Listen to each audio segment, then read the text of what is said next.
হাজার বিড়ি নিয়ে গেছেন, বিড়ি সিগারেট নিয়ে গেছেন। ভাই, আমি আপনাদের সহযোগিতা কামনা করি।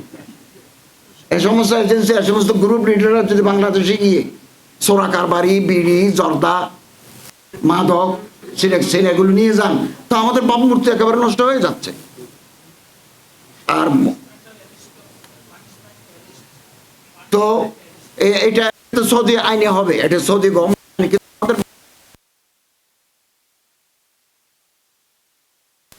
এগুলো থাকে আমাদের মশলাকা দিয়ে আনতে হয়। আর এগুলো আপনারা সহযোগিতা করবেন। এবং গেলবার এমন হাজি গেছে যে হাজির পা নাই, তো কেন তাকে আপনি অ্যালাউ করলেন? জামাইরও পা নাই, বউরেও পা নাই, তো ওমরা কিভাবে করবে? আরেকজনের পায়ের নিচে সিরোসিস, এই যে মারাত্মক তার চর্মরোগ, উঠতে পারে না, দাঁড়াতে পারে না, এই লোকেরা ওরা ফেলে চলে গেছে। আমরা আবার লোক দিই তাকে হজের আরকানা হাকাম ঠিক করেছি। একজন নিয়ে গেছে আব্দুল আজিজ, 82 বছর বয়স, মেন্টালি আপসেট, মানসিক রোগী। এই মানুষটা হারিয়ে গেছে, হজের আগে হারিয়ে গেছে, আমরা তাকে পাই নাই। কেন তাকে পাঠাচ্ছেন আপনারা? পয়সার জন্য? এই মানুষটাকে তো পাই নাই। আমরা তার কবরস্থান খোঁজ করেছি, হসপিটাল খোঁজ করেছি, ল এনফোর্সিং এজেন্সিকে সৌদি আরবে আমরা জানিয়েছি, খোঁজ দিতে পারে। এটা আমার জন্য দুঃখ। বাংলাদেশের এক হাজে হজ করতে গেল, আমরা তাকে ট্রেস আউট করতে পারলাম না, কোথায় হারিয়ে গেল। এর আগে 1 বছর একটা লাশ পাওয়া গেল পাহাড়ের উপরে, লাশ তো নাই, এসকেলেটন। এই সমস্ত লোকগুলো আমরা এবার খুব কঠোর হচ্ছি।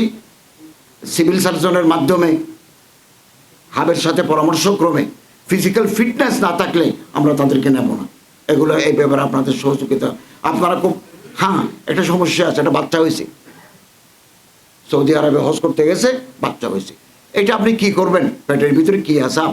আমি কি হাজিকে স্ক্যান করাবো? আগা করা থাকতে পারে, পেটের ভিতরে একটা বাচ্চা থাকতে পারে, এটা অ্যাক্সিডেন্টটা আমরা নিরুৎসাহিত করবো। এই জন্য প্রশিক্ষণের উপর জোর দেব। যাদের অ্যাডভান্স স্টেজ, তারা কেন হজে যাবেন? যাদের হার্টের 90% ব্লক, কার্ডিয়াক অ্যারেস্ট হতে পারে এট এনি মুভমেন্ট, আমরা কয়জনকে করাইছি? 15 জনকে অ্যাম্বুলেন্সে করে উকুফে আরাফা করে নিছে, তার অপারেশন হয়েছে মদিনায়। এগুলো আপনারা নেবেন না। যারা ফিজিক্যাল ফিট আছে তাদেরকে নেবেন, না হলে আমাদের বিব্রত হতে হয়। ওই মানুষটা হজ করতে পারবেন না, তার নাকের ভিতরে অক্সিজেন লাগাই, এইদিকে স্যালাইন ওয়াটার পুশ করি, আরাফাতে আমাদের ঘুরাতে হয়। আর মধ্যসূত্রভোগীরা, আমি খুব উদ্বিগ্ন।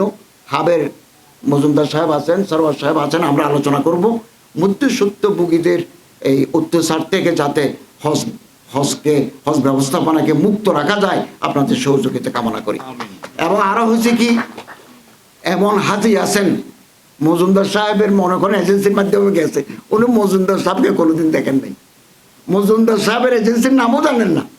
অথচ আমাদের সাথে আপনাদের চুক্তি আছে, সেটা হচ্ছে কোনো হাজি যখন আপনারা নেবেন, হাজির সাথে এজেন্সির চুক্তি করতে হবে।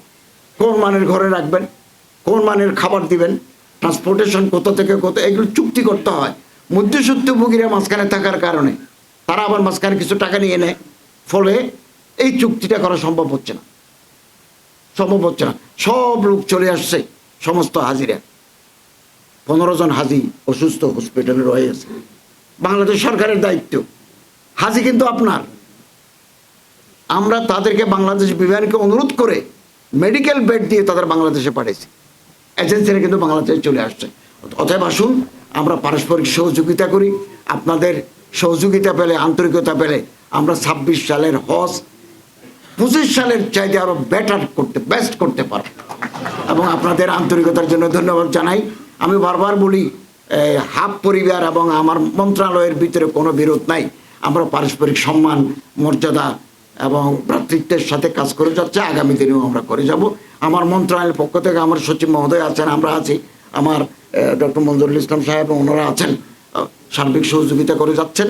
আগামী দিনেও আমরা আমাদের সার্বিক সহযোগিতা হাত আপনাদের প্রতি সম্প্রসারিত করব। আল্লাহ ওয়ালিউত তৌফিক ওয়াল মুওয়াফিক ওয়াল মুঈন। এবং আমি এর মাধ্যমে আজকের এই হজ ফেয়ার, ওমরা ফেয়ারকে উদ্বোধন করলাম। ধন্যবাদ।